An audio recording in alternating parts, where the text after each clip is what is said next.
Hi, welcome back Raves multi happiness. எங்களோட சொந்த ஊருக்கு வந்திருக்கோம். நல்ல மழை பெஞ்சிட்ருக்கு.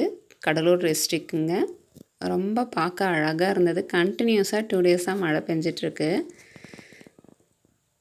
எங்கள் மாமியார்லாம் சொல்லுவாங்க, எங்கள் அப்பா அம்மாவும் சொல்லியிருக்காங்க, 1 மாதம்லாம் தொடர்ச்சியாக மழை பெஞ்சிட்டே இருக்குமா, ஆனால் இந்த காலத்தில் அந்த மாதிரி மழைகள்லாம் பார்க்கவே முடியறதில்லன்னு சொல்லுவாங்க. இப்போ நாங்கள் இந்த ஊரில் 2 நாள் கண்டினியூஸாக பெஞ்சிட்டே இருக்குது, அதை பார்க்குறோம். இப்போல்லாம் ரேராக இருக்குங்க அந்த மாதிரி மழை பெய்யறதுன்றது. அந்த மழையிலையும் பார்த்திங்கன்னா அந்த குருவிகள்லாம் பாருங்கள், தன்னுடைய குழந்தைங்களுக்காக ஏதாவது கிரெயின்ஸ் இல்லை பூச்சிங்க கிடைக்குமான்னுட்டு சர்ச் பண்ணுறாங்க. காக்காக்களும் அதே போல் தான், கொட்டிகிட்ருக்கு மழை, அதுலேயும் அவங்க ஃபுட்டு சர்ச் பண்ணுறாங்க தன்னுடைய குஞ்சுகளுக்காக. பார்க்க ரொம்ப நல்லா இருந்ததுங்க. தேங்க்யூ.